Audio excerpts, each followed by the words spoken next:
Alright guys, I'm back with my review of this week's TNA Impact Wrestling for June 6th, 2013. And I like this show. I thought this was a good show this week, but there was some stuff on here that was just really silly. So, anyways, before I get into TNA, I guess I should go ahead and mention that Todd Kennelly's gone. That kind of sucks. They got rid of him. He was one of the announcers. I liked Todd Kennelly. I liked hearing him call Taz out on some of the dumbass shit he would say. And that's probably why he got fired. Taz thought he was upstaging him. But that's just me guessing. They also got rid of Douglas Williams, which is a disappointment. I think that was a huge waste of talent. They would only use him when they went to the UK, but I feel like I've been saying they should do more with Douglas Williams since I've been doing videos. And it never happened. Same thing with Rockstar Spud. I told you that wasn't going anywhere. And TNA's boot camp with Rockstar Spud is just like WWE's Tough Enough with Big Andy, who they fired and never did anything. It's just a way to get ratings. They never plan to use these guys. So anyways, on to this week's show. Bully Ray comes out. On his way to the ring, he stares down a little person. This was awesome. He doesn't laugh. He doesn't do anything. This was perfect. He gets in the ring and he says he single-handedly defeated Sting, and Sting may even retire. We can only hope. Now he wants to go in the Hall of Fame. So Hogan comes out looking like Michael Jackson with this one white glove because of his injured hand.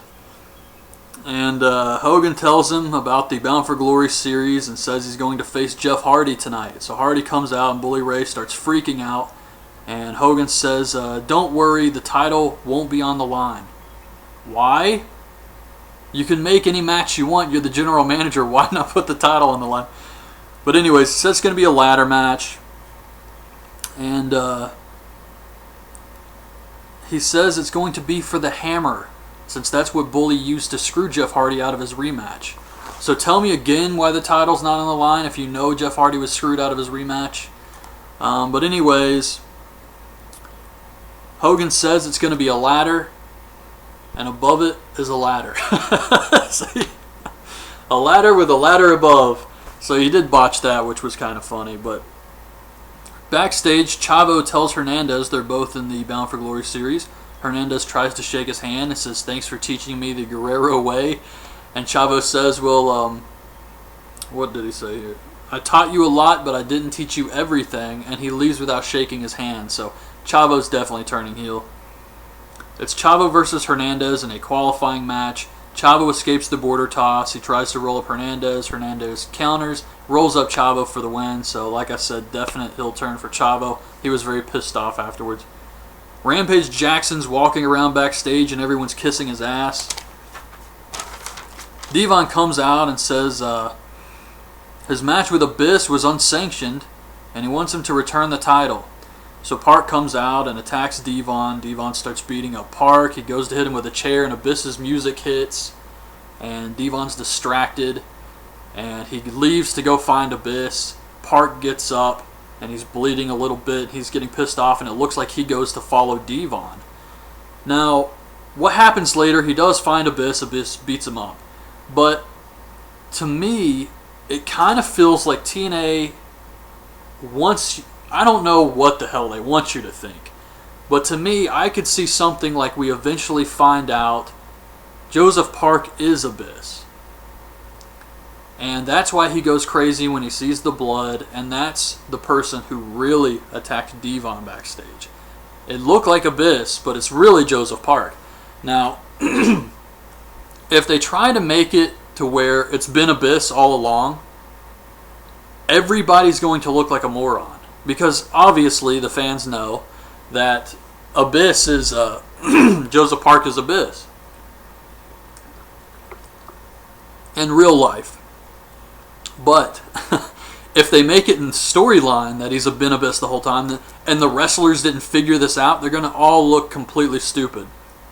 It's kind of like the whole Ultimate Warrior in the Mirror thing with WCW. That's what it reminds me of anyway. So I hope they don't do that, because it would just be too over the top. But backstage, Devon and Knox are looking for Abyss. Robbie E comes out and says he was the MVP of last year's Bound for Glory series. I even got 5 points, bro. And I still remember that video, actually, where he said the 5 points, bro. So it's Robbie E versus Samoa Joe, qualifying match. Joe hits the Muscle Buster, chokes out Robbie E for the win. Mickie James brings Velvet Sky a scratch-off that TNA is doing. And she says she was going to save her, but Taryn showed up. And Velvet wants her rematch tonight, but Mickie says, I've already got a match tonight, and Velvet's pissed. Well, she shouldn't be pissed at Mickie James. It's not her fault. She has no control over this. She's already got a match. Rampage Jackson comes out. Now, I only know this guy really from the episode of The Ultimate Fighter where he kept calling that guy titties. But he comes out and he says that to be the best, you got to beat the best. Kurt Angle comes out and says he's got to go through him. Rampage tries to look pissed. He fails. This is going to be bad. Just look at the King Mo situation and how well that worked out for him. But this was the big free agent they were building up. It's Rampage Jackson. It wasn't exactly Austin and Mike Tyson, but whatever. I think it's a bad idea. Hardy says he will get his revenge tonight. Bully and Anderson are talking backstage. Apparently, D'Lo's out of the group, and Anderson wants the VP position. Rude, Aries, and Kenny King versus Sabin, Storm, and Gunner. Fans were chanting, "We want Gunner." Sabin wins with the driver on King. It was a good match, but it was pretty short. Devon and Knox think they found Abyss and charge into a room. Brooks telling Taryn Terrell how awesome her match was with Gail Kim at Slammiversary. And Taryn says, are you still in love with Bully? Gotta keep the focus on the Hogans. Mickie James versus Taylor Hendricks. She was one of the gut check winners. And Mickie James was awesome here, making fun of Taylor's entrance like she really cared about it. I thought she did great. I guess the storyline's going to be Mickie James is only facing weak opponents and dodging Velvet. I guess that's where they're going with this. Fans started chanting all types of stuff here. Cena sucks, yes, Macho Man, Goldberg.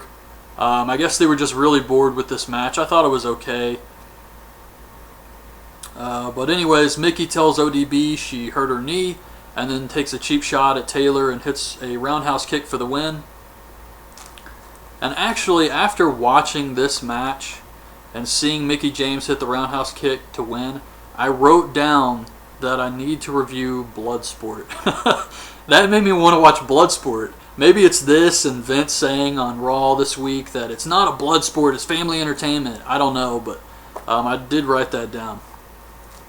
So anyways, we see Abyss drag Knox into the shadows, and then he attacks Devon, and he says he's going to take the belt, or he's going to send the belt into the Abyss, or something like that. Take the belt into the Abyss. So I guess he's going to absorb it like Cell. I have no idea. Sting sent out a tweet about how no one came to help him at Slammiversary, I guess. I don't know. They're going to try and do something with that. I did think that was weird. I said in the Slammiversary review, it was strange that no one came to help Sting, Magnus, and Samoa Joe. All these guys always run out there.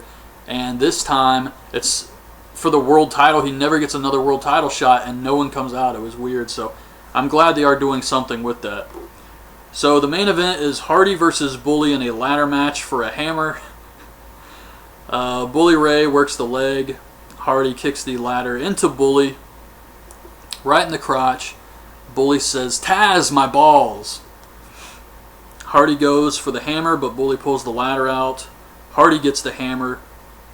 Bully gets the hammer, but Hardy hits a twist of stunner and grabs it. Bully runs away.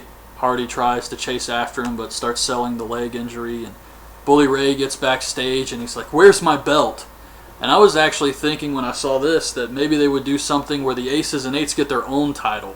Kind of like how the NWO would spray paint the belt, or Steve Austin had a custom title, things like that, and Jeff Hardy had his own title when he was a heel. Maybe they're going to bring in an Aces and Eights belt. But anyways, he's yelling backstage, "Where's my belt?" And then you see Hulk Hogan creep up behind him with the hammer.